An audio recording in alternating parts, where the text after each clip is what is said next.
Honorable Ministers, ladies and gentlemen, I would like to thank the World Energy Council for the opportunity to address the World Energy Leaders Summit.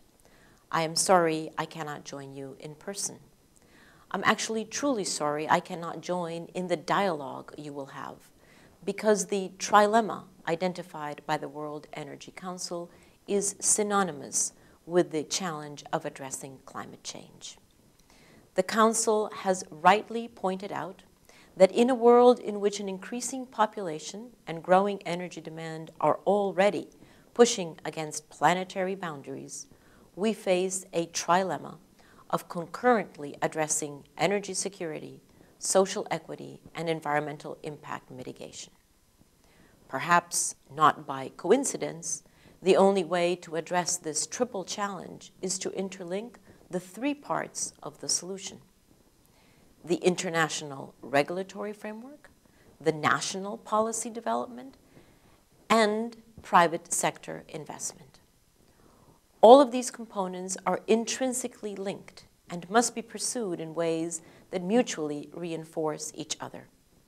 Fortunately, this is beginning to happen.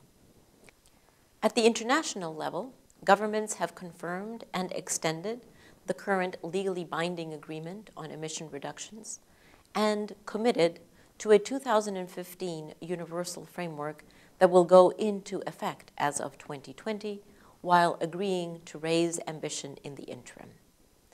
At the national level, the recent Globe Climate Legislation study shows positive policy progress in all but one of the 33 study countries.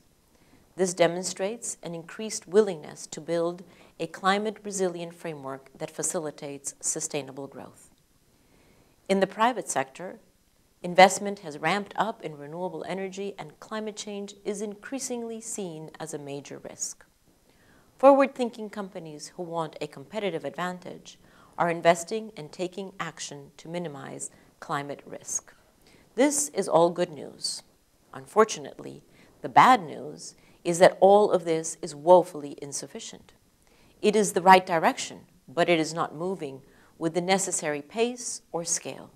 It is not yet at the level needed to make sustainable energy systems the new normal. A successful response to climate change requires the most far-reaching transformation of the energy system since the Industrial Revolution, and not over 150 years, but in one generation. Let us be honest. We know what needs to be done. We know it needs to be done urgently, and we have both the technology and the capital to build the infrastructure platforms that will expedite the transition. What is keeping us back is the catch-22 of private sector waiting for governments to provide strong market signals, and governments waiting for the private sector to provide reassurances of continued competitiveness. Well, the alarming fact is that we no longer have the luxury of playing out the catch-22.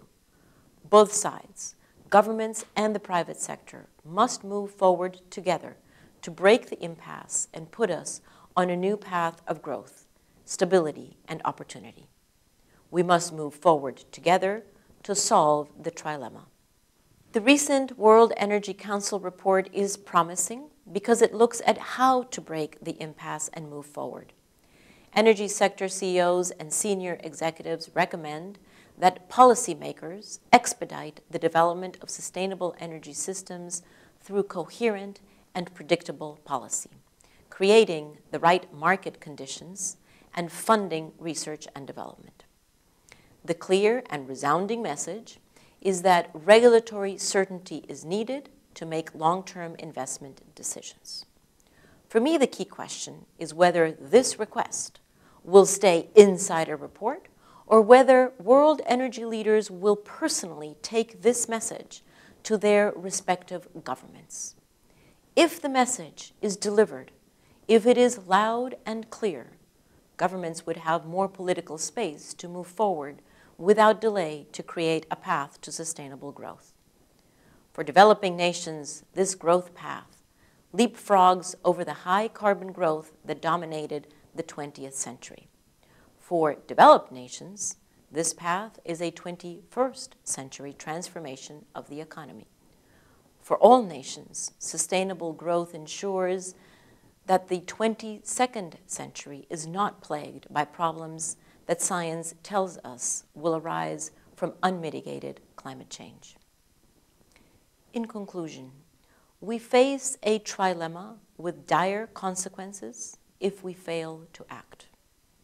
The answer is a powerful trinity of action at international, national, and corporate levels.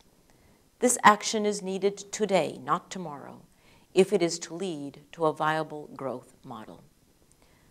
There is no question that those gathered here today have the power to act. The question is, will you effectively and expeditiously exercise the power you have to solve the trilemma we face? I'm counting on you. Thank you.